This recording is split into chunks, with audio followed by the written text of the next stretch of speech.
Assalamualaikum warahmatullahi wabarakatuh. Saya Ananta Fadila dengan NIM 2103304. Di sini akan menjelaskan mengenai proyek akhir mata kuliah Fisika Zat Padat dengan dosen pengampu Ibu Dr. Leni Azius Fitri SPD MSI. Di mana di sini proyek akhir saya yaitu mengenai pengaplikasian dari MOSFET. Apa itu MOSFET? MOSFET itu sendiri atau Metal Oxide Semiconductor Field Effect Transistor merupakan perangkat semikonduktor yang mana banyak digunakan untuk keperluan switching dan untuk penguatan sinyal elektronik pada perangkat elektronik. MOSFET merupakan perangkat 4 terminal yang mana memiliki terminal sumber atau S, gerbang atau G, saluran pembuangan atau D, dan badan atau B. Secara umum, badan MOSFET ini dihubungkan dengan terminal sumber sehingga membentuk perangkat 3 terminal seperti transistor efek Medan. MOSFET umumnya dianggap sebagai transistor dan digunakan di sirkuit analog dan digital.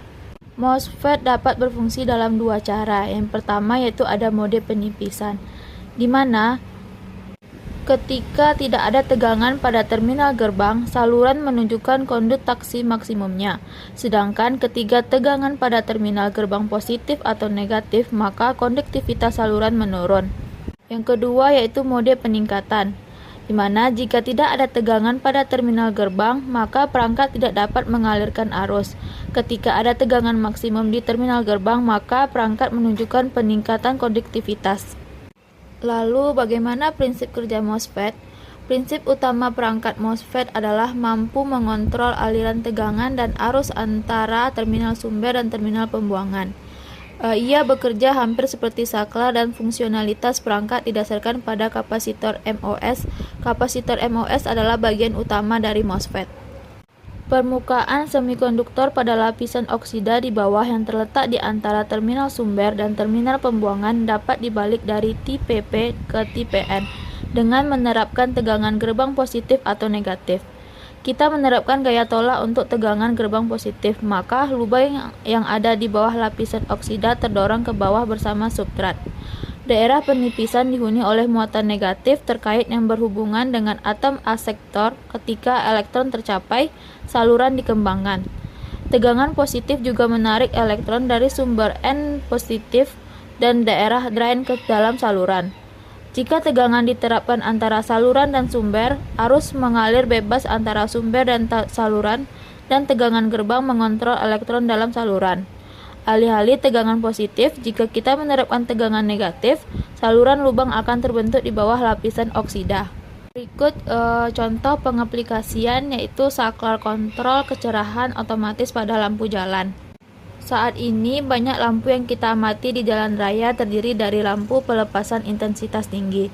Namun penggunaan lampu HID mengonsumsi tingkat energi yang lebih tinggi. Kecerahannya tidak bisa dibatasi berdasarkan kebutuhan dan oleh karena itu harus ada saklar untuk metode penerangan alternatif yaitu LED. Penggunaan sistem LED akan mengatasi kelemahan lampu intensitas tinggi. Konsep utama di balik pembangunan ini adalah mengendalikan lampu langsung di jalan raya dengan memanfaatkan mikroprosesor. Hal ini dapat dicapai hanya dengan memodifikasi pulsa jam. Berdasarkan kebutuhan, alat ini digunakan untuk mengganti lampu. Ini terdiri dari papan Raspberry Pi yang disertakan dengan prosesor untuk mengelola. Di sini LED dapat menggantikan HID dan terhubung dengan prosesor melalui MOSFET. Microcontroller memberikan siklus kerja yang sesuai dan kemudian beralih ke MOSFET untuk memberikan intensitas tingkat tinggi. Contoh pengaplikasian MOSFET lainnya yaitu amplifier yang mana terbuat dari MOSFET sangat digunakan untuk aplikasi frekuensi yang luas. Yang kedua, peraturan untuk motor DC di mana disediakan oleh perangkat. Yang ketiga, untuk konstruksi amplifier helikopter. Yang keempat yaitu komponen pasif untuk sebagai elemen elektronik. Sekian penjelasan dari saya. Wassalamualaikum warahmatullahi wabarakatuh.